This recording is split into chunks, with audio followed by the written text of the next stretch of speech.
gastroenterite, só que aqui o quadro de gastroenterite dele é muito mais o que? Leve. Ele produz um quadro mais leve no paciente, certo? Produz um quadro mais leve no paciente. Então ele também é resistente ao pH, resistente a desinfetantes também, inativado a 60 graus por 5 minutos, mas ele já permanece estável a menos 70 graus. Já é um vírus que, se você ficar congelando e descongelando ele, você inativa totalmente. Então ele tem essas características em particular. Mas é um vírus também que acaba o quê? Se replicando nas células epiteliais e afetando diretamente as vilosidades do intestino também. Só que os quadros, normalmente, que a gente fala aí por astrovírus, são quadros clínicos mais leves. O mesmo processo que o rotavírus também causa, ele também causa, é muito similar. A forma de transmissão acaba sendo o quê? Fecal oral também. E o astrovírus, em particular, ele também gosta do processo dele de replicação, de afetar também marisco, principalmente ostras. Então, quadros, é muito comum acontecer quadros de astrovírus diretamente em locais o quê? De litoral, onde tem mais praia, onde as pessoas consomem mais o quê? Ostra. Aí pode acontecer quadros por astrovírus. Só que a clínica do astrovírus ela é um pouquinho diferente. Normalmente o que a gente fala? Que aqui o paciente ele não chega a desidratar tão intensamente. A desidratação aqui ela chega a ser leve. Ou seja, é muito raro aqui o paciente ele chegar a uma mortalidade ou chegar a complicar. Ele pode diretamente complicar por uma invaginação, pelo aumento do trânsito intestinal, aí sim poderia complicar, porque é muito raro. A gente fala de astrovírus em particular, a gente fala que a clínica ela é muito similar ao do rotavírus, só que ele não chega a causar no paciente um quadro de desidratação tão intenso. E atingir idosos, crianças, adultos? Também, só que quadro muito leve. Sim, a diferença dele, então, para o rotavírus é que o rotavírus é mais para crianças, de 6 a 6 anos. Qualquer idade pode afetar, só que é mais grave, normalmente. O rotavírus atinge todos também. Certo? Aqui, o que a gente observa que é o diferencial? Que aqui o paciente, no quadro de astrovírus, ele não segue o mesmo padrão que a gente observa relacionado ao rotavírus. Astrovírus, o paciente já pode começar diretamente com um quadro de diarreia. Não precisa, não é o padrão como a gente observa no rotavírus, em que o paciente já começa com um quadro de vômito, seguido depois de diarreia. Aqui diferente, o paciente ele começa com um quadro de diarreia, da mesma forma, certo? Depois ele pode ter vômito, dor abdominal, cólica abdominal, e aqui pode ter febre que pode ser leve também, e a desidratação que o paciente chega aqui é uma desidratação que ela é leve, ou às vezes nem desidrata, certo? Só tem um episódio mesmo que é de diarreia aquosa, simplesmente, e pode chegar a ter um episódio de vômito e para por aí mesmo, não vai o quê? Prosseguir diretamente. Então esse que é o diferencial do astrovírus. O astrovírus ele é um fator que ele acaba sendo pior para os pacientes diretamente que estão com imunidade baixa. O paciente idoso, principalmente, que sofre um pouquinho, ou criança, quando a imunidade está muito baixa. Aí sim que pode chegar a ter um quadro um pouquinho mais agressivo de desidratação. Fora isso, não, certo? É um vírus tranquilo, certo? Surge mais agora, nessa época de chuva e de inverno, é quando mais vem acontecendo o quadro por astrovírus. Ele é um vírus que em alguns quadros não produz sintomas no paciente, alguns podem ser totalmente assintomáticos, e também o diagnóstico aqui que a gente costuma utilizar é diretamente o que? ELISA. O tratamento aqui acaba sendo, muitas vezes, você nem precisa tratar o paciente, às vezes é autolimitado, igual ao rotavírus, o tratamento a gente só vai tratar sintomatologicamente. Se for necessário, vai fazer o quê? Reidratação no paciente. Só. Vai reidratar o paciente e tratar sintomatologicamente. Ao contrário, não tem muito o que fazer, certo? Não tem um antiviral diretamente, não tem vacina nesse caso, certo? Não foi desenvolvido nenhuma vacina, então tranquilo. É um vírus tranquilo aqui quando a gente fala de astrovírus. relacionado ao rotavírus, é um vírus super tranquilo. E gastroenterites também. Gastroenterites também. Não é respiratório, pneumonia, nada. Não. Professor, o rotavírus, ele é ARN, né? O genoma dele é ARN, o rotavírus. E esse astrovírus? Também. Também? Também.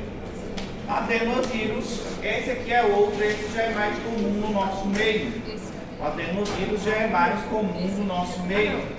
Quando a gente fala adenovírus, aqui a gente já fala de um vírus diretamente com característica, onde a gente fala que ele é de DNA, ele é um vírus de DNA, tem essa característica de já ser um vírus de DNA, e ele recebeu esse nome porque normalmente ele foi isolado o quê? Nas adenoides, nas amígdalas. Então o que é comum o adenovírus causar não é quadro de gastroenterite. Adenovírus ele tem mais características de causar quadros respiratórios, certo? Mas ele pode causar no paciente sim um quadro de gastroenterite. Só que tem um diferencial aí, que a gente vai falar diretamente do diferencial do adenovírus em particular, certo? Então quando a gente fala de adenovírus, ele está relacionado muito a infecções o quê? Respiratórias, conjuntivites principalmente nos nossos pacientes, gastroenterite e pode causar infecção também de vias urinárias. O clássico dele é causar o quê? Infecções são respiratórias. Também existe vários sorotipos aí, que a gente vai falar cada patologia que está relacionada a esses sorotipos. A forma diretamente aqui de transmissão depende muito. Se eu falo respiratório, a principal forma de transmissão respiratória vai ser através de secreções, certo? Mas a forma de contágio, principalmente, ela fica aí o quê? Fecal, oral também, certo? Contato ali com um coleguinha próximo, gotículas, objetos diretamente, vomites, pode causar diretamente o quê? A contaminação. Colocar diretamente as mãozinhas nos olhos também pode acabar chegando a um quadro de conjuntivite também, certo? Aqui a gente fala de um quadro de conjuntivite viral. Semestre passado vocês viram alguns micro-organismos e bactérias que causam conjuntivite, por exemplo.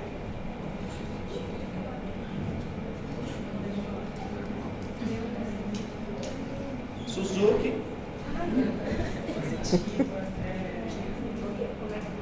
Bactéria que causa conjuntivite.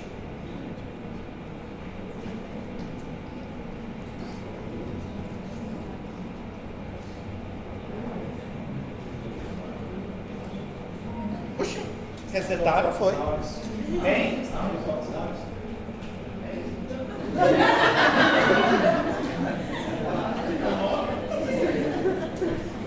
Quem? É o Felipe? Chefinho.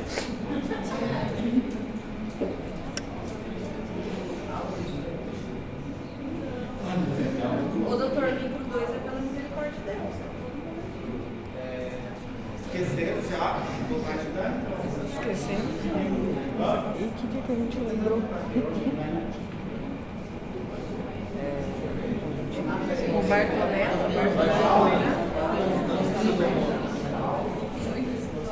Ou pneumonia, não é? Aquele...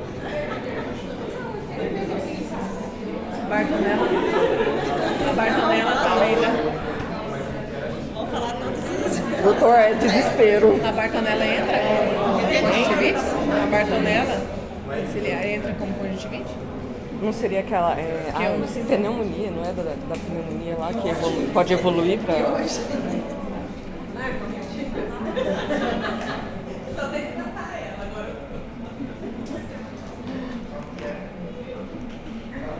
Haemophilus aegyptus é um deles. Neisseria gonorreia é outro. Principalmente vem causando quadro de conjuntivite bacteriana. E o diferencial aí, principalmente, era o quê? Do viral. O diferencial, principalmente, quando a gente fala de conjuntivite aqui. Viral e bacteriano. O que tinha muito no bacteriano? Secreção. Como que é essa secreção? Purulenta, muito bem. Aqui a gente já não vai ver dessa forma, secreção purulenta. certo? Esse é o diferencial.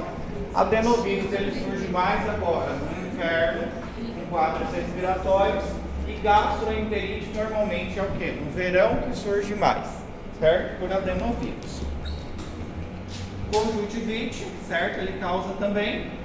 Então aqui, o que a gente fala? Que normalmente é uma infecção assintomática. Se você pegar adenovírus, dependendo do sorotipo, você vai criar já o quê? Imunidade. A imunidade a gente fala aí que ela é totalmente o quê? Duradoura. Ela vai durar por um bom período de tempo. Então muitas vezes você já passou por um quadro de adenovírus e tem o quê? Imunidade, certo?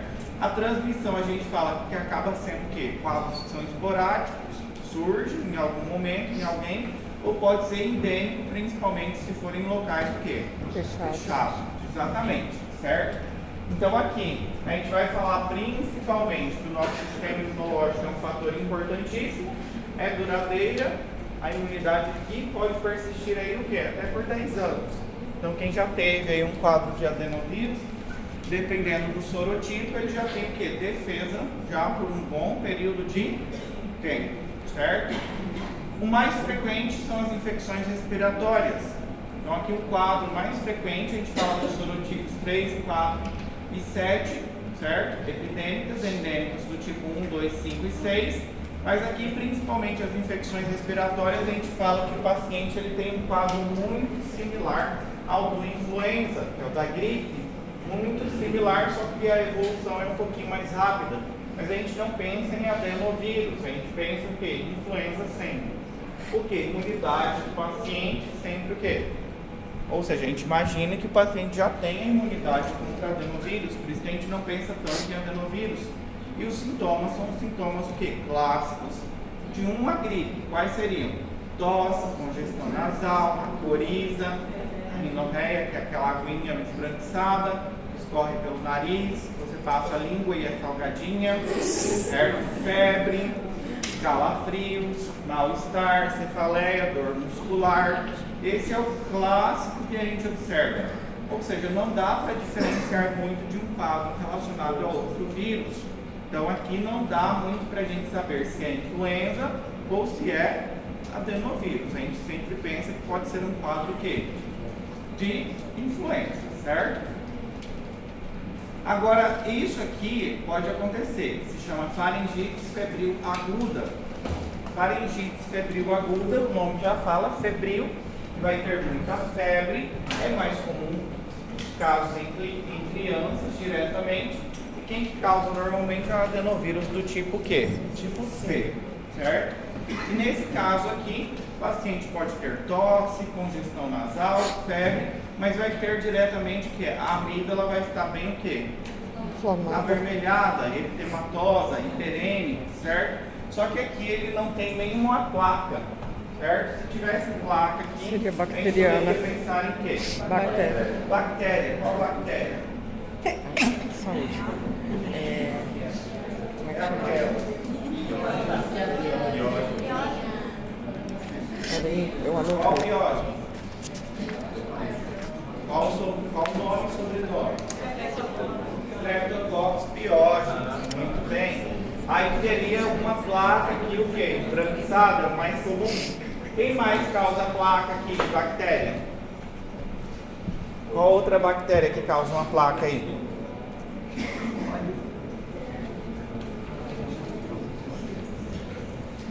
Suzuki.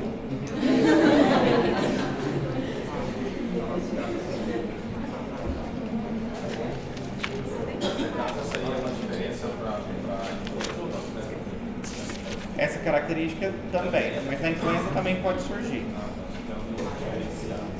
Hã? Não. Não. Vamos indo por. Não vai ter como diferenciar mesmo. Hã? Só diferencia se fizer cultivo. Somente se fizer método sorológico, aí sim. Vai diferenciar. E nesse caso aí, qual outra bactéria que forma uma placa também? Vocês estudaram? A galactina. Vocês só estudaram, parece que Staphylococcus aureus, certo? Epidermides. Por aí. O epidermides aureus. Epidermides, parece que vocês só estudaram essas. Clostridio também, pelo jeito. Corynebacterium, que? Difteria, também. Surge uma placa aí. E qual que é o diferencial? Para piógenes.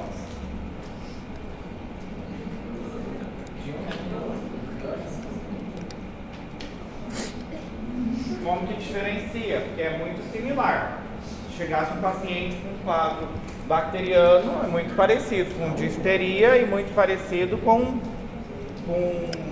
piógenes. Como é que a gente vai diferenciar isso? A cor da placa, dá para saber. De repente vai ter um que vai apresentar clinicamente que o outro não apresenta. Não, febre os dois vai apresentar.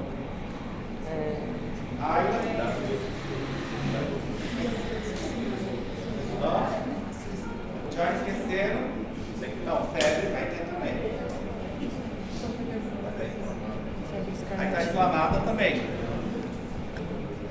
Vai ter secreção também. Também. Vai ter uma amarelada também. O que acontece normalmente com Corynebacterium difteria quando tem a placa e você raspa, sangra. Tem sangramento. Aí isso aí é que faz o médico pensar em Corynebacterium difteria, certo? E também faz pensar diretamente já num quadro por Corynebacterium difteria. Isso é importante que vocês guardem na massa encefálica gigante de vocês aí. Esse processador. Corynebacterium difteria, certo? Por exemplo, teve uma aluna que ela chegou a ter um quadro por Corynebacterium difteria. Ela foi consultar a primeira vez e na consulta da primeira vez ela foi tratada com Streptococcus pyogenes. Depois, na segunda vez, que não melhorava, o médico fez o quê? Raspou. Sangrou, já foi diretamente para onde? CTI. Que é grave. A gente sabe que Corynebacterium difteria é um paciente que tem afetação cardiovascular. Então já foi diretamente para UTI, mesmo que ela estava estável, mas já foi para uma paciente cuidado de terapia intensiva, porque ela poderia complicar. Certo? Mas aqui, observem, a gente tem o quê? As amígdalas totalmente o quê? Inflamada, certo? Não tem placa. Nesse caso aí, poderia surgir uma placa depois. Porque sempre vem o quadro viral, depois quem se aproveita? As bactérias, exatamente. Mas nesse primeiro momento aqui, você observou, não tem nenhuma placa, a gente trata como isso daqui? Adenovírus. Infecção viral. Sintomatologicamente. Sem antibiótico. Se é viral, a gente vai tratar somente os Sintomas. Só os sintomas. Exatamente. Aqui você pode passar o quê? Um anti-inflamatório. Que anti-inflamatório a gente poderia indicar aí? Baixo custo. Nimesulida, ibuprofeno, são anti-inflamatórios que a gente poderia indicar para o paciente aqui. Se está com muita febre, o que a gente poderia dar? Dipirona. Dipirona ou paracetamol. Muito bem, certo? Seria uma opção. Nesse caso aqui, observe que o paciente, quando ele tem um quadro viral, a gente sabe diferenciar de um quadro bacteriano. O viral, observe que o paciente ele vem debutando. Como que vem debutando?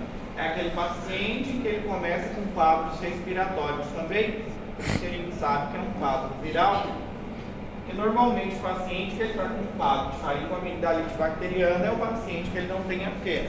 Sintomas respiratórios. É o paciente que ele chega o quê? Somente reclamando que a amígdala está o quê? Inflamada, está com muita dificuldade para tragar. É um paciente, claro, que ele vai estar com mal-estar, de certa forma, vai estar um pouquinho debutado, mas não é um paciente que chega a manifestar o quê? Quadro respiratório. Quando é viral, o paciente já vem o quê? Com tosse, já vem com coriza, já vem consultar, a amígdala já está o quê? Um pouco avermelhada, e como eu falei, sempre vem os quadros virais. Esse paciente depois pode ter um quadro o quê? Bacteriano. As bactérias se aproveitam o quê? da imunidade do paciente. Quando a gente fala que o paciente ele só tem uma faringite febril, ou seja, só está com esse quadro de amígdala extremamente inflamada, igual a gente consegue observar, e febre, a gente pensa em adenovírus do tipo C, certo? E aí a gente vai tratar o paciente somente o quê? Sintomatologicamente. Aí a gente pode dar um antitérmico para o paciente, um anti-inflamatório, certo? Repousar, ficar em casa, certo? Tendo série, ficar de boa e tranquilo. Aqui a gente já vê situação do mesmo vírus, só que aqui a gente já fala diretamente no quadro de febre faringoconjuntival.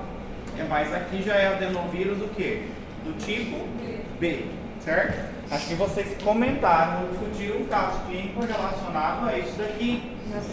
Febre faringoconjuntival, certo? Onde tinha um quadro clínico de um paciente com essa situação, por um adenovírus do tipo B. Ali em cima seria uma placa? Não, é a luz. Reflexo. Não tem placa não. Tem placa. Nesse caso aqui, o paciente, qual que é o diferencial aqui do paciente do outro? Aqui ele vai ter um quadro de faringoamigdalite, vai estar o quê? Extremamente avermelhada, hiperêmica, não tem placa nenhuma, só que o paciente também tem um quadro de conjuntivite também, certo? Conjuntivite também. Se fala que o adenovírus do grupo B, ele tem uma forte relação com água. E normalmente, principalmente água com pouca concentração de cloro, certo? E ele pode causar epidemias em alguns casos. Por exemplo, em situações onde juntaram as mães aqui da sala e falaram assim, vamos lá no clube X, aí cada uma tem 19 meninos, fretaram um ônibus, foram para lá, e esses meninos tudo dentro da água, no outro dia amanheceu tudo ruim já. Tudo já veio o quê? Com faringoamigdalite, conjuntivites, certo? Isso, ou seja, tem uma forte relação diretamente porque depois que a criança teve um quadro com piscina. O cloro, ele acaba perdendo o quê? A sua eficácia em contato diretamente com a luz. Então, por isso que é baixa a concentração de cloro. E aí o adenovírus pode aproveitar-se da situação. Aí afeta diretamente o quê? Mucosa, certo? Só que aqui a gente fala de febre faringoconjuntival. Febre, porque a criança vai ter febre, a amígdala vai estar extremamente hiperêmica, avermelhada, e vai ter um quadro também de conjuntivite também, certo? E isso a gente pode observar no nosso paciente. A conjuntivite aqui, ela não tem secreção purulenta, vai estar extremamente avermelhado, vai estar bem irritado, a criança vai reclamar que parece que tem uma areinha ali dentro, mas é um quadro totalmente viral. Claro que se ela tocar ali, tocar no coleguinha, vai conseguir passar também, certo? Contaminar. Conjuntivite só se pega por contato.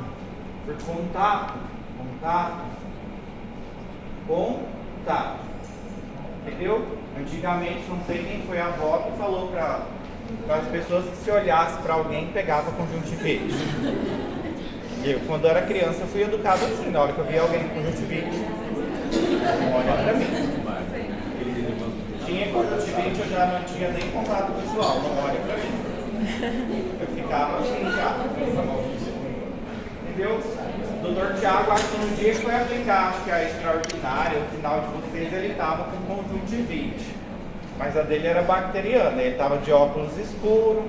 Aí uma colega de vocês aqui da sala, ele me perguntou por que você está de óculos.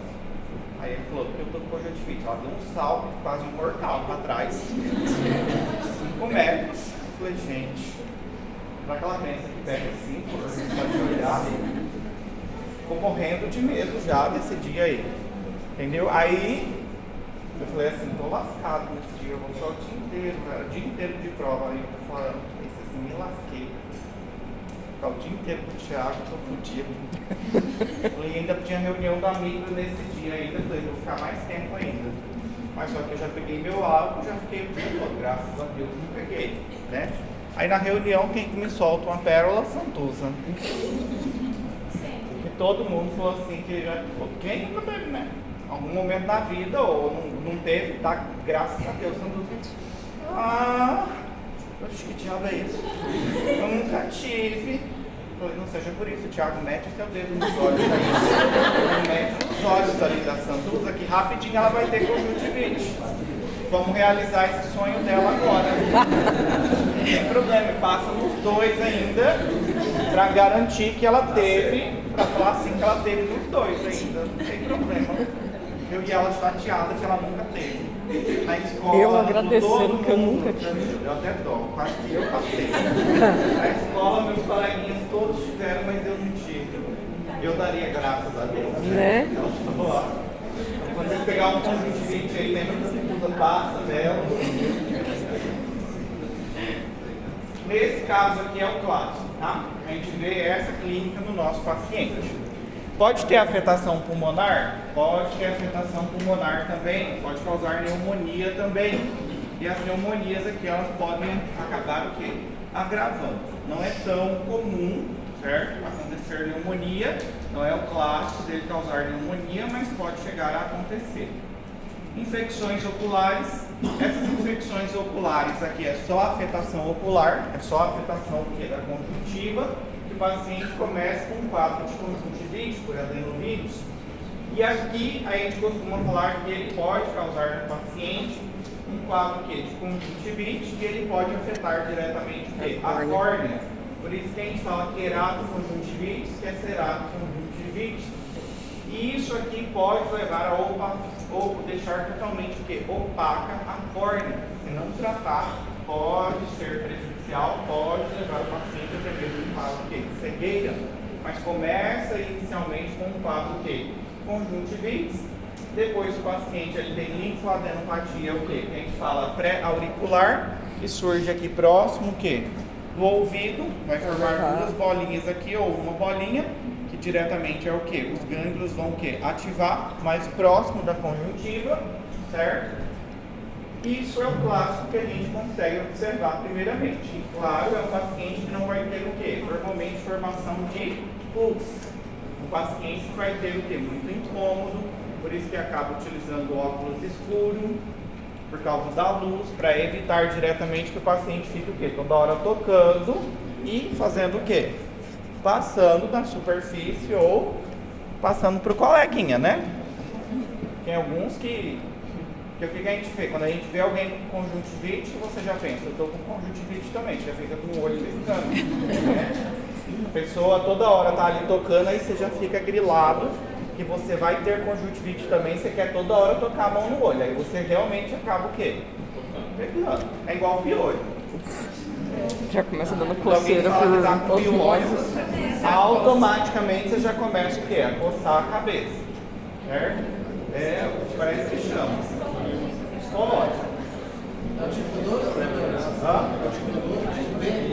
Aqui pode ser qualquer tipo. A gente fala aqui qualquer tipo, certo?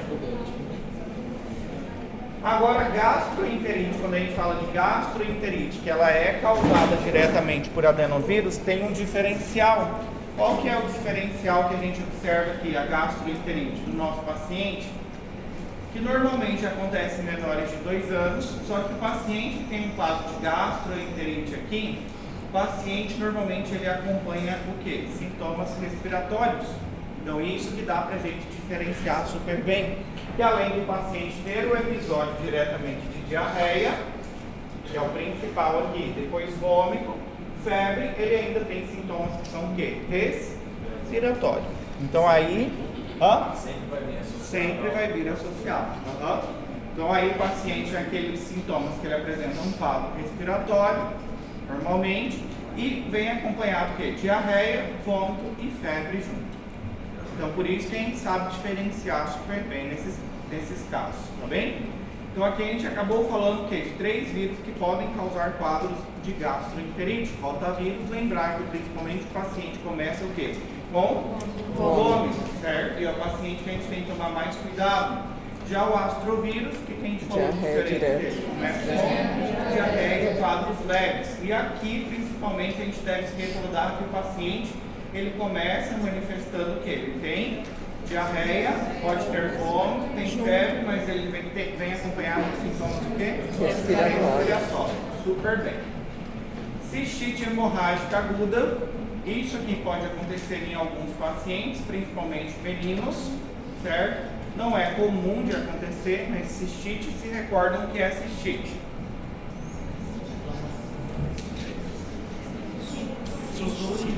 Cistite. Infecção urinária da onde? Na bexiga, muito bem, vesical, certo? Aí nesse caso a gente chama de cistite o quê?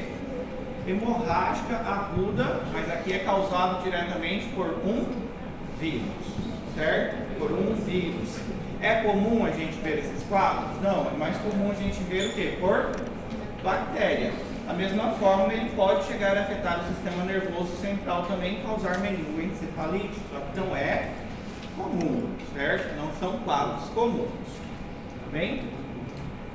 O que mais a gente tem que tomar cuidado relacionado sempre aos vírus de forma geral, já são pacientes que são totalmente imunocomprometidos, a imunidade o quê? Baixa. E aí o paciente, por exemplo, com imunidade baixa, ele pode o quê? Se comprometer diretamente com a pneumonia ou até mesmo com a meningoencefalite, tá bem? A técnica que a gente costuma utilizar para diagnóstico de adenovírus, ela se chama Shell-Vial, em particular, é um diagnóstico mais rápido, que é para detectar diretamente o quê? Anticorpos contra uma proteína específica que se encontra diretamente nos capsídeos do vírus, que é exon. Então, por isso que essa é a técnica mais utilizada. O padrão que a gente fala ouro para diagnóstico de adenovírus é a técnica de Shell-Vial, certo? Técnica de Shell-Vial. Tratamento. Existe algum tratamento de forma específica aqui? Não. Aqui fala cidofovir e bavarina. Eles podem ser utilizados, mas não existe atualmente o quê? Um antiviral o quê? De forma específica para o tratamento de adenovírus. Tá bem? Normalmente a gente acaba tratando o paciente aqui de que forma? De forma sintomatologicamente, certo? Acaba que o paciente aqui é tratado de forma o quê? Sintomatologicamente. Ok?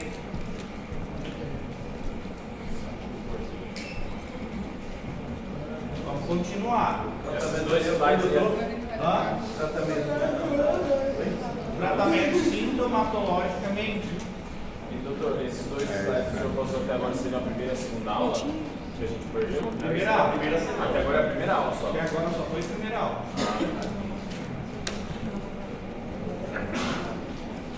Só um pouquinho, graças a Deus.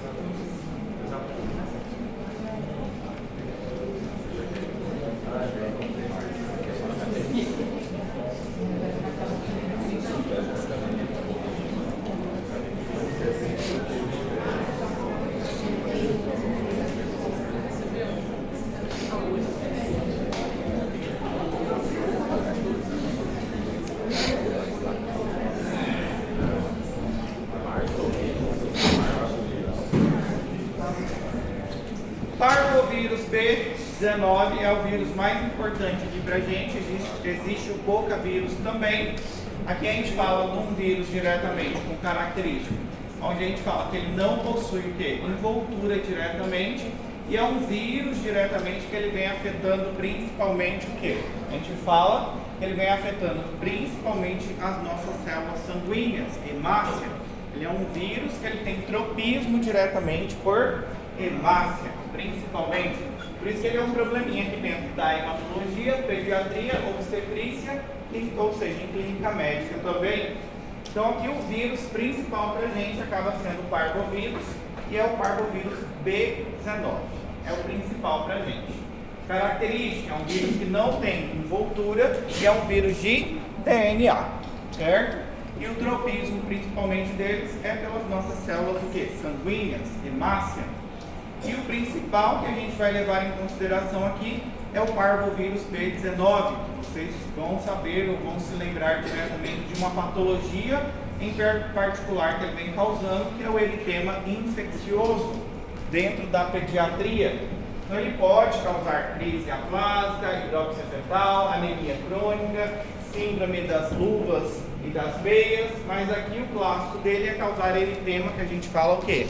Infeccioso, certo? O famoso eritema infeccioso, que tem uma manifestação clássica aqui também que a gente precisa se recordar na clínica. A principal forma de transmissão aqui acaba sendo o quê? Respiratória. A gente só consegue detectar o vírus a partir do 5º ou 6º dia após o contato, e o pico alto máximo de replicação viral acontece entre o 8º e 9º dia, certo? No caso aqui, o paciente, a fase que a gente vai falar que o paciente vem tendo, é que inicialmente o paciente ele tem sintomas que são muito parecidos o quê? Com uma gripe, que a gente fala que é um pseudo sintomas gripais. Que normalmente na fase inicial a criança ela tem o quê? Febre, mal-estar, dor no corpo e o quadro do quê? De uma falsa gripe. Ela pode ter coriza, congestão nasal. Normalmente ela começa com esse quadro clínico diretamente, certo? Então na fase inicial a criança ela vai começar diretamente com isso daqui, com essa clínica, certo? Como se ela tivesse um quadro gripal. A mãe vai pensar diretamente que é uma gripe, um parvovírus B19. Então inicialmente começa assim, um quadro muito similar a uma gripe, certo? Nesse caso, se recordam em que os precursores, os responsáveis em produzir as nossas células sanguíneas, é principalmente quem? No adulto, medula óssea, e o feto é No fígado. fígado, certo? E aqui, principalmente, o parvovírus B19, ele pode causar no paciente um quadro o quê? De anemia, reticulocitopenia, e consequentemente pode levar o paciente ao quê? Uma aplasia medular. Aplasia é supressão totalmente da medula óssea, ou seja, não tem produção de células vermelhas, certo? Então nesse caso aqui, inicialmente, quando o paciente, a imunidade dele está bem, é um paciente que está ok, o paciente pode chegar a ter um quadro o quê? Muito parecido com uma gripe, certo? A mãe tenta tratar inicialmente aí esse quadro da criança diretamente o quê? Com antitérmico, certo? De forma o quê? Sintomatologicamente, e vai seguir o quadro dessa criança. Que quadro que vai seguir? De que forma? Que normalmente essa criança ela vai passar por esse processo e vai começar a ter uma resposta do nosso sistema imunológico a partir do quê? Do 10º ao 14º dia, que é quando essa criança ela vai manifestar um exantema, ou seja, passou, melhorou esse quadro gripal e depois logo em seguida ela vem manifestando o quê? Um exantema. No adulto, da mesma forma, só que no adulto, ao invés de manifestar exantema, normalmente costuma manifestar o quê? Artralgia, dor onde? Nas articulações. E isso aqui é o que chama a atenção do eritema infeccioso. E aqui, quando começa a aparecer os nossos anticorpos, costuma formar um complexo antígeno-anticorpo. Na criança, normalmente, tende a ir para onde? Diretamente para a pele. E aí vai manifestar o que a gente fala o quê? O exantema, o eritema. Como na criança vem aparecendo diretamente aonde? Na pele, vai aparecer de que forma? Esse complexo antígeno-anticorpo se forma onde? No tecido, na pele. Vai deixar a pele bem o quê? Avermelhadinha, bem vermelha, um exantema, que a gente costuma falar macropapular, que é característico aparecer principalmente onde? Na bochechas, certo? As bochechinhas da criança, como se ela tivesse levado umas Bofetada. Isso aí, bofetada. Pediu falar bofetada, foi outra palavra.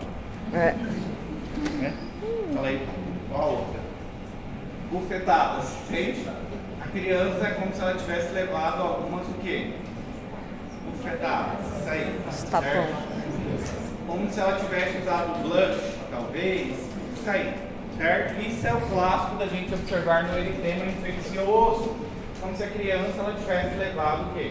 Alguns tapinhas diretamente na bochecha. ela parece extremamente o quê? Avermelhada, a bochechinha da criança.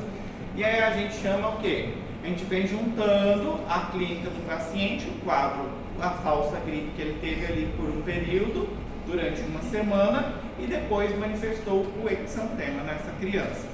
E esse exantema a gente consegue pensar diretamente em eritema infeccioso na clínica por causa do clássico que aconteceu, ou seja, primeiros sintomas gripais, e lá no 10º ou 11º, 12º dia, a mãe acaba levando a criança para consultar justamente porque ela começa a observar que a criança está o quê? Com a pele muito o quê? Avermelhada, certo? Está muito avermelhada. E principalmente aonde? Na bochecha, certo? A bochechinha dela está extremamente vermelha. Aqui vai contar muito o quê? A clínica, a gente perguntar para o paciente. Vocês têm que perguntar tudo para o paciente. Se não perguntar, não vai ter como chegar ao diagnóstico, certo? Então tem que perguntar para o paciente, saber diretamente. E aí o que eu preciso perguntar para a mãe? Como começou? Quando começou? Muito Se bem. é 14 dias, começar o quadro infeccioso. Muito bem. Se ela teve algum sintoma antes, mãe, ela teve algo antes, e a mãe vai relatar. Ela estava com a gripe, por exemplo, semana passada, só que passou. Entendeu? Aí você vai pensar diretamente o quê? Em eritema infeccioso. O que marca muito é essa face aqui, como se ela tivesse levado as bofetadas. Certo?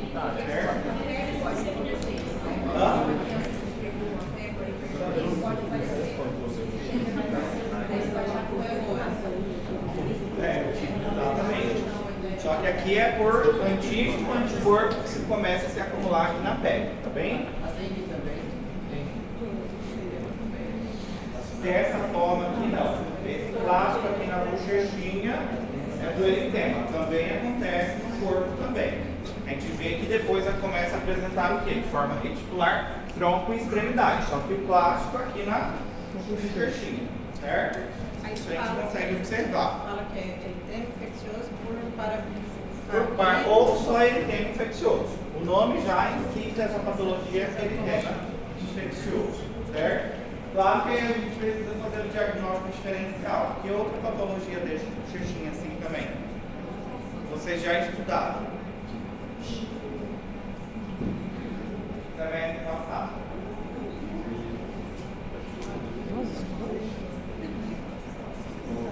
Sussurro.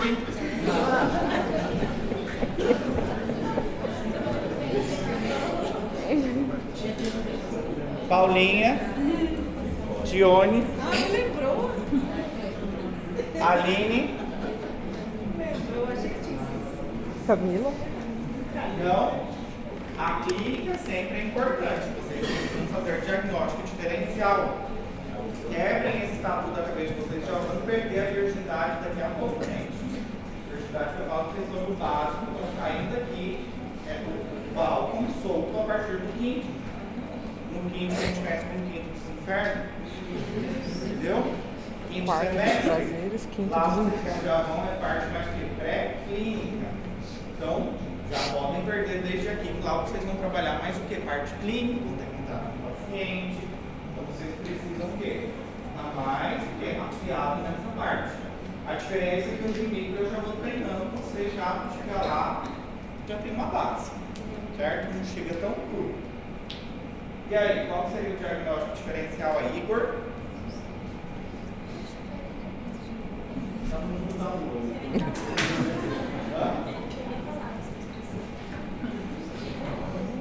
Felipe, uma patologia que vocês estudaram no semestre passado, lindinho, escarlatina, muito bem, escarlatina. Agora é óbvio. Parece que só ele estava na aula. Escarlatina, muito bem, Suzuki. Escarlatina, Suzuki. Quais são os sinais que manifesta o paciente com escarlatina? Língua em framboesa, muito bem. O que mais? Tem febre, está bem mais que mais? Além da língua de framboesa.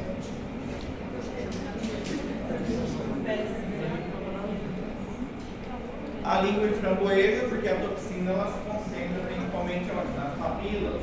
As papilas elas inflamam e dá essa característica de o quê? Em morango, a língua de framboesa. O que mais? Esposa do Paulo.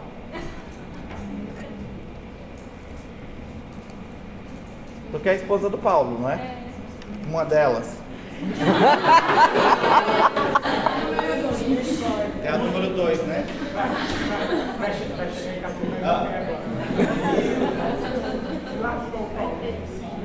O que mais?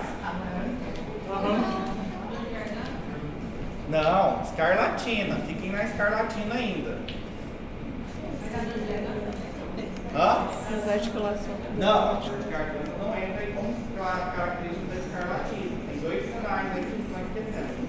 É a bochechinha, que a gente observa, e surge também o quê? Esse eritema também acaba acontecendo na criança, certo? E aqui a gente fala sinal de quê? Pastia, né? Baixa, muito bem. E depois tem o sinal de Filatov também, onde acontece? A pele fica com um aspecto de lixa, muito bem. A bochechinha tem um aspecto de lixa, nesse caso, também porque concentra o quê? Toxina nessa região. Só que aqui não tem um aspecto de lixa. E depois também costuma concentrar toxina onde? Nas articulações. Principalmente nas articulações, e aparece muito o quê? Avermelhados locais de dobradura. Tá bom, Paulette? Esquece. Aqui um dia tem uns meninos. Hã? Vem não? Certo? Esse é o diferencial. Então a gente tem que fazer o diagnóstico diferencial diretamente com eritema infeccioso. Depois, no adulto, é mais comum surgir, não surgir o quê? Isso daqui, e surgir diretamente o que a gente fala que é artralgia, que é dor nas articulações. No adulto pode surgir, pode durar até semana mesmo, ou até mesmo o quê? Anos, essa dor na articulação do paciente, certo? Então, o clássico que a gente fala aqui é o eritema infeccioso. E isso aqui que é importante. Pode surgir outros quadros? Pode. A gente fala de crise aplásica transitória. Esse aqui é para o paciente que ele já tem algum defeito diretamente na hemácia. Um exemplo, anemia falciforme. Aí é pior para esse paciente, porque crise aplásica é o quê? Pode surgir uma supressão diretamente do quê?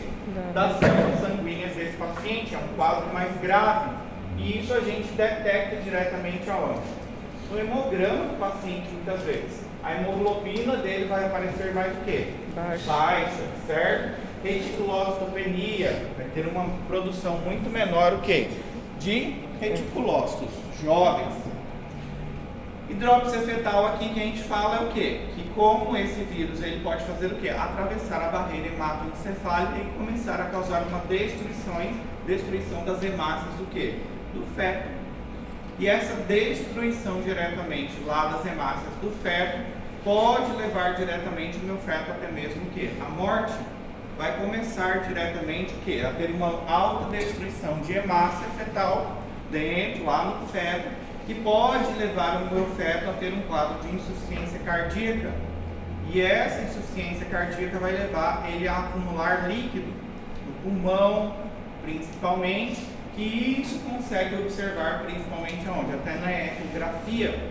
Essa criança você já observa que algo, ou seja, a nível cardíaco você já observa que ela está tendo o quê? Um sofrimento ali cardiovascular, uma insuficiência cardíaca.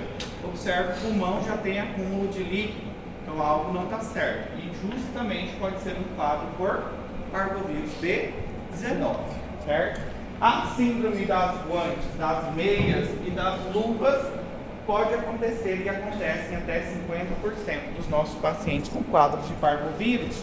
Nesse caso aqui, principalmente, a gente fala o quê? Que observem as mãos do paciente, ela vai aparecer o quê? Ela tem os dois lados, apresenta um aspecto mais avermelhado. Simetria. Exatamente. E uma simetria vai ser sempre o quê? Simétrico. Além de estar avermelhado, ter o exantema, vai aparecer um pouquinho de edema também e é totalmente o quê? Simétrico, de um lado e do outro. Por isso que a gente chama diretamente de síndrome da luva e síndrome das meias, porque isso pode acontecer com o meu paciente e acontece em 50% dos casos que a gente tem diretamente por parvovírus B19. Certo? Algumas pessoas não chegam a manifestar sintomas nenhum, outras podem chegar a manifestar sintomas, mas é uma falsa gripe, só nem chega a ter exantema, e isso aí facilita principalmente o quê? A disseminação do nosso vírus. E normalmente ela acontece aí no final do inverno, primavera e verão. E ela tem os seus picos também de causar o quê? Epidemias. 3 a cada 4 anos surge quadros diretamente o quê? Por parvovírus B19. E é muito associado ao quê? Quando começa a aparecer muito eritema infeccioso, as mães vão consultar, levam o filho lá e levam por um quadro o quê? De exantema, bochechinha e o corpo totalmente o quê? Avermelhado. E aí o médico vai pesquisando, a mãe conta que ela teve um quadro gripal uma semana antes. Aí vai pensar o quê? Em eritema infeccioso. Se pede ali um hemograma, vai observar também que tem afetação, principalmente o quê? Dos glóbulos vermelhos. Isso chama a atenção também, certo? Método de diagnóstico, principalmente aí, costumamos utilizar o quê? A clínica, para diagnosticar. A clínica. Mas se caso você quer confirmar, para confirmar diretamente, utiliza a ELISA, ou se você observa que está tendo muito, é um quadro anêmico, está gravidinha, pode utilizar o quê? PCR também, para fazer a análise. Tem tratamento aqui? Não. Normalmente o tratamento aqui é totalmente o quê? Sintomatológico. Sintomático, paciente, certo? O tratamento é totalmente sintomatológico. Se caso a persistência do vírus, aí faz anticorpos nesse paciente, imunoglobulina, por um período de 5 a 10 dias, mas normalmente o tratamento é sintomatológico. A gente vai ver específico para tratar os vírus, mesmo antiviral, é a classe dos herpes, que a gente vem tendo que antivirais que são específicos no tratamento. Vacina não temos ainda está em desenvolvimento, certo? E o diagnóstico aqui, para a gente fazer diagnóstico diferencial, a gente ainda tem sarampo para falar, rubéola, certo? Escarlatina, vocês já sabem tudo de escarlatina, graças a Deus. Exantema súbito, que a gente vai falar, que é o vírus herpes tipo 6, enterovírus ainda, e a reação medicamentosa vocês vão ver lá na frente, infarto, certo? Mas essa parte é importante que vocês o quê? Se recordem. Acabou esse daqui. Hoje é dia.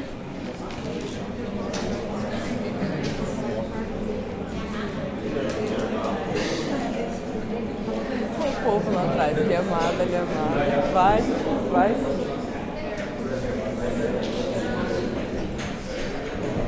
Herpes vírus, e a gente tem outro. Herpes vírus, certo? Herpes vírus. Dentro da classe dos nossos herpes, a gente tem herpes do tipo 1, tipo 2, tipo 3, tipo 4, tipo 5, tipo 6, tipo 7 e tipo 8. São 8 vírus aqui que a gente tem só de herpes. E cada um com uma característica o quê? Diferente. E aqui a gente tem que levar em consideração que todos são o quê? Vírus humanos, certo? E vão causar a primeira infecção, que a gente fala prima infecção ou infecção primária, é a que a pessoa vai ter contato a primeira vez. São vírus que ficam de forma latente, uma vez com herpes, parabéns, você vai ter o resto da vida. E elas podem também, em algum momento se reativar por um quadro febril, por a radiação ultravioleta, pelo sistema imunológico, elas podem reativar também. E o primeiro que a gente vai falar diretamente aí é o que? A característica geral deles. São vírus que possuem envoltura e são vírus que normalmente são o quê? De DNA. Essa é uma característica. E o primeiro que a gente vai falar aqui, como eu já disse, uma vez herpes, por toda a vida herpes. Então, boa parte da população já tem herpes. uma vez com herpes, parabéns, você foi contemplado, o resto da sua vida você tem herpes. O primeiro que a gente vai falar é o herpes tipo 1 e o tipo 2. Esses aqui são bem comuns no nosso meio e eles são exclusivamente o quê? De humano, certo? O vírus, quando a gente fala vírus herpes tipo 1, simples, tipo 1, a gente fala que ele causa principalmente infecções orais e faciais. O vírus herpes tipo 2, normalmente ele predomina onde? Genital. Transmite normalmente de forma o quê? Sexual. E todos eles têm característica de ficar o quê? De forma latente e poder diretamente o quê? Se reativar em algum momento, certo?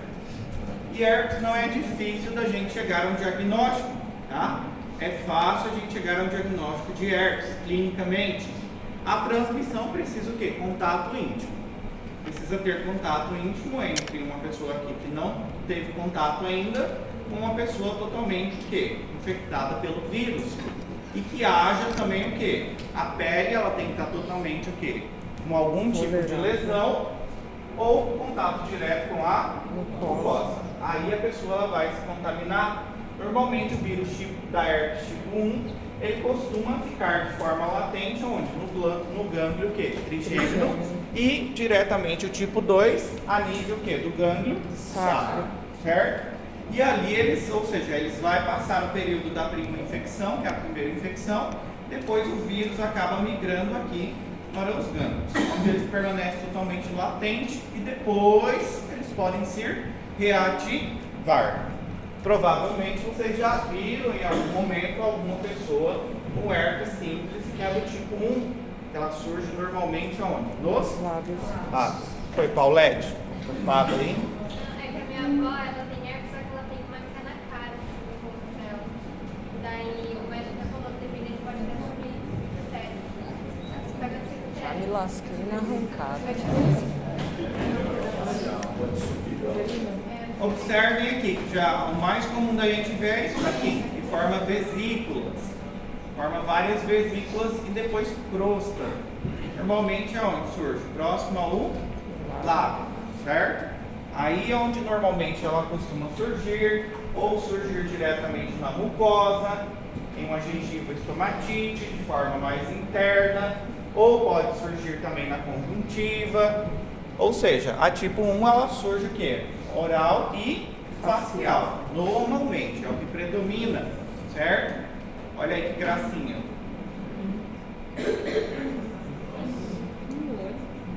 O olho, bem bonitinho, né? Já quando a gente fala da tipo 2,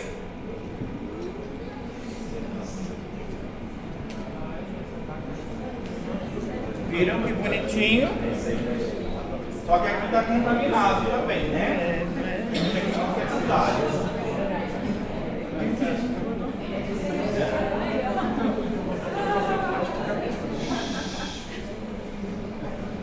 Aqui tem outras imagens.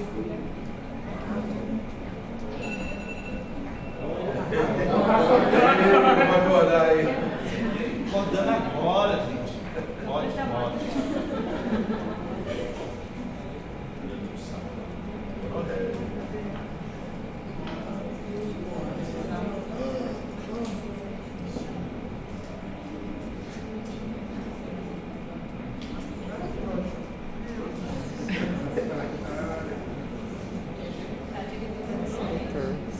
Esses slides bonitinhos.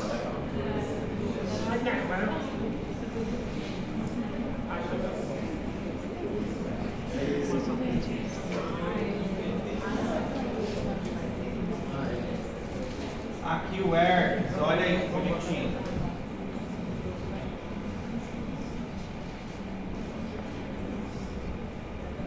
Ainda mais bonito.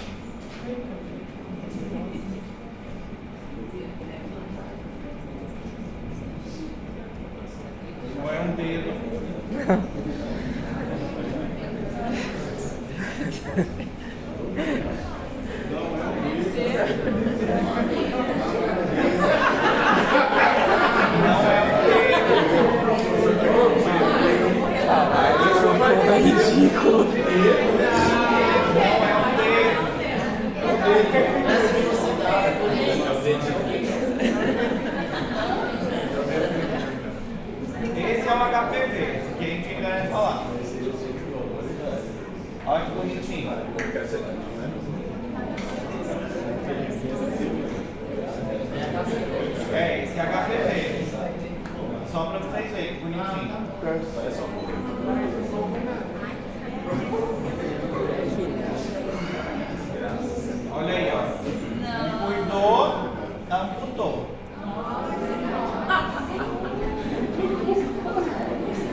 Corte Tramontina.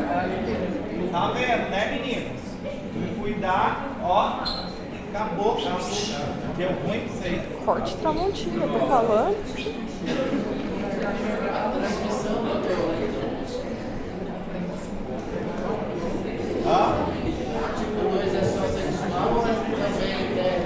Também, contato. Se a pele tiver, ou seja, ela pode aparecer também de forma oral também, é tipo 2.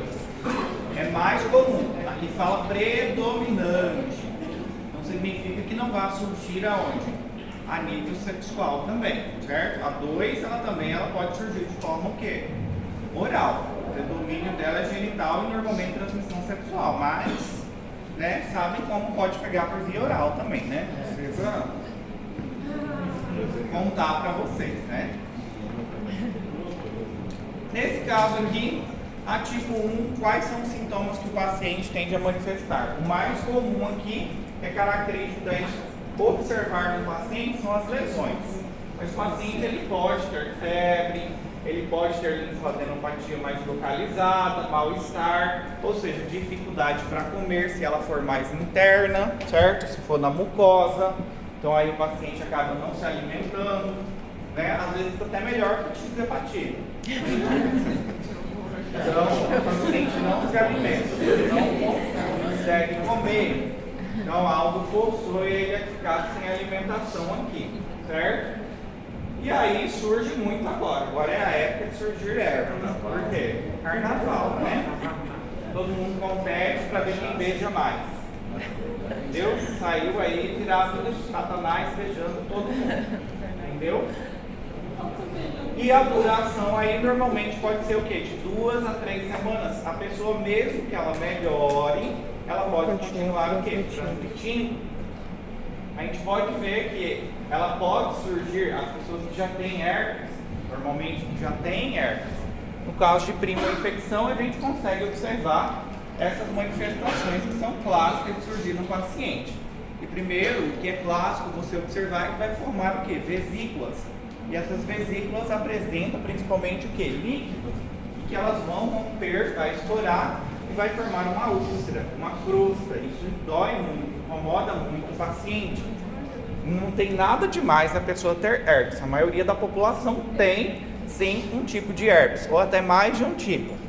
Catapora, por exemplo, herpes. Só que é do tipo 3. Todo mundo tem vírus? Boa parte da população. Talvez você já teve contato. Então quem já teve catapora Tem o tipo 3. Sim ou sim? Apareceu. Quem já teve catapora, já teve. O que acontece aqui? Você precisa de fatores para surgir essa herpes. Normalmente quem tem a tipo 1 ou a tipo 2, ela costuma surgir pelo menos uma vez no ano. Costuma. Tem pessoas que surgem mais de uma vez, por febre, estresse, o sistema imunológico não está legal. Pessoas que fazem preenchimento labial, costuma surgir, se ela tiver justamente o procedimento ali, por estar mexendo próximo, costuma o quê? Ativar também o quê? O herpes. Então depois do procedimento costuma o quê? Surgir herpes também, certo? Nesse caso aqui, tem fatores. Gengiva, estomatite herpética surge muito na infância, certo? Que é a famosa afta, que a pessoa costuma falar, eu tô com afta. Pode ser também fúngica, mas também pode ser uma reativação do herpes. A pessoa normalmente fala o quê? Que teve um quadro de febre, então surgiu febre ali, aí ela fala no outro dia, a febre estourou toda a minha boca. Não tem nada a ver a febre estourou toda a minha boca. Tem o herpes aí que pode o quê? Reativar, ressurgir, certo? Então, no tipo 2, quando a gente fala do tipo 2, segue o mesmo padrão também. Formam diretamente máculas, pápulas e as vesículas, que depois elas acabam o quê? Rompendo e ulcerando, e dói muito. A mulher aqui é a que mais sofre, porque pode surgir bilateral na vulva e pode até mesmo afetar o quê? As nádegas. Então a paciente, muitas vezes que ela chega a ter um quadro de herpes genital, ela não consegue nem o que caminhar direito, ela acaba ficando muito o quê? Em casa, já pede atestado, porque ela não consegue caminhar ela quer ficar mais o quê? Folgadona. Coloca um vestidão longo, né? E vida que segue. Certo? Hã? Anda igual caranguejo. Sim, infelizmente tem que andar meio estranho, né? Complicações, aí é onde pode surgir, complicar para uma meningite de forma séptica, certo? Pode surgir um quadro aí de meningite, afetar as meninges, pode acontecer. Mais ou menos 25% dos casos pode levar o paciente a um quadro de meningite. E aí a gente fala meningite viral, principalmente um dos vírus que mais comum causa é o vírus da herpes, certo? Principalmente tipo 1 e o tipo 2 pode levar o paciente, certo? Nesses casos aqui, o paciente tem como tratar o nosso paciente? Tem como tratar. Aqui a gente tem tratamento e tem antiviral. Herpes no embaraço e neonato pode acontecer? Pode. Herpes, lamentavelmente, aí ele pode surgir também. E na infecção primária, no embaraço, o risco é tanto para a mãe como para o feto, é para os dois. Se tiver menos de 20 semanas, pode levar a um aborto, certo? No último trimestre também pode acontecer o quê? O processo de transmissão. E isso aqui pode levar a criança a um quadro o quê? De má formação, de teratogenicidade, microcefalia, hidrocefalia, até mesmo um quadro que pode afetar a visão diretamente o quê? Do nosso neonato. E pode ser transmissão tanto placentária como também durante o quê? O parto também. Parto normal. E aí você pode optar em fazer diretamente uma cesárea de forma o quê? Eletiva, para evitar diretamente que a criança ela tenha o quê? Contato, certo? Então, certo. E isso provavelmente deve ser muito o quê? Doloroso para o neonato, né? Deve ficar muito irritado. E pode ser evitado com o pré-natal. Pode ser evitado também com pré-natal. Só que o que acontece, a maioria acaba não fazendo pré-natal, certo? A herpes, lamentavelmente, não tem o que fazer, é de distribuição mundial, existe em todo mundo, certo? Não tem uma época que ela surge mais, quer dizer, agora no carnaval, né? O povo beija muito mais, né? Entendi. Né? E não beija, não?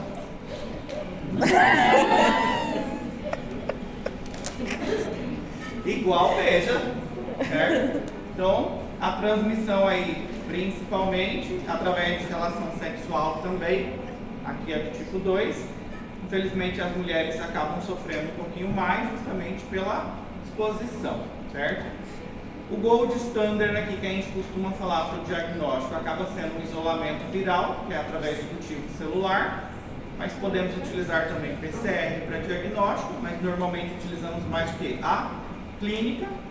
E o tratamento aqui a gente utiliza muito quem? O famoso aciclovir, certo? Aciclovir ou valaciclovir são os dois medicamentos que são muito utilizados no tratamento de herpes. Alguns pacientes que já sabem diretamente que tem herpes do tipo 1, quando vai surgir eles já sabem, eles já começam o quê? Aplicar. Exatamente, aí já para o processo ali mesmo de replicação do nosso vírus, certo?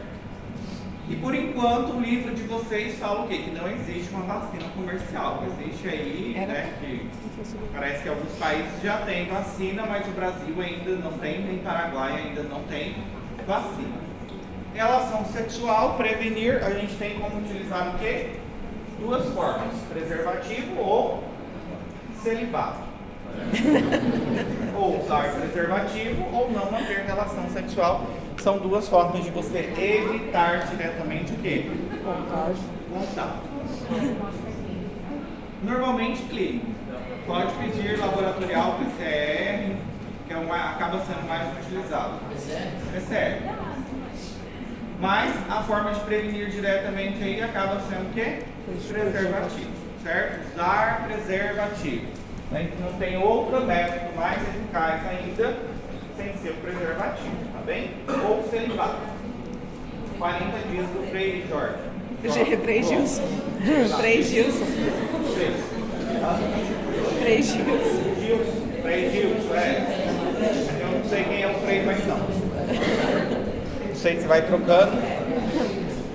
Esses dias eu falei com a aluna Ela chegou atrasadíssima na aula, ela chegou no final, aí eu falei assim, vieram e falei, eita, chegou atrasada. E ela, tá, senhor, minha vida hoje tá complicada. Eu falei, meu Deus. Aí eu, separou. Não. Brigou com o marido. Não. Eu falei, nossa, então não sei quem tá complicado, tá com câncer. Não. Aí eu falei, conta logo, mulher. Não, é que hoje começou a oração às 4 da manhã. Com o Frei Gilson. E aí eu acordei e não consegui acordar mais. Depois, não despertei mais, doutor. Então é por isso que sua vida está complicada. Falei, entendi. Cada complicação que a gente tem. Frei Gilson já complicando a vida. O primeiro dia. É 40. Vou logar às 4 da manhã só para escrever lá. Frei Gilson, por favor. Termine Tá mais cedo. prejudicando o rendimento dos alunos. Está fazendo Paulette. Paulette está levantando. Ainda bem que já não sou mais eu. Está levantando, Frei Gilson? Não? Levantar, mulher, para Deus mudar o Paulo. Certo? O próximo é o vírus da varicela, a catapora, certo? Esse é o tipo 3. Quem já teve catapora aqui? Nem lembro. Eu nem lembro se tive. Maioria, quem não teve, deu ruim, certo? E a catapora para o paciente adulto, ela pode ser horrível, pode ser péssima e pode complicar e pode levar até mesmo o quê? A morte, exatamente. Então a varicela, que a gente fala aqui, a catapora, e quando a gente fala herpes zoster diretamente, a gente já fala de uma reativação da catapora, certo? Então quem já teve catapora na infância sabe normalmente como que é a catapora. Já passou por ela lá na infância, bem bonitinha, olha que bonitinho. Entendeu? Todo pintadinho, certo? Nossa, e quem pra já passou cacete. também pela herpes zoster, ela é mais ou menos assim também. Sabe como que é? Tem noção mais ou menos como que é. Ela tem essa característica aqui, certo? Vamos parar por aqui. Semana que vem a gente segue. Semana que vem não, na outra. Ah, chamada.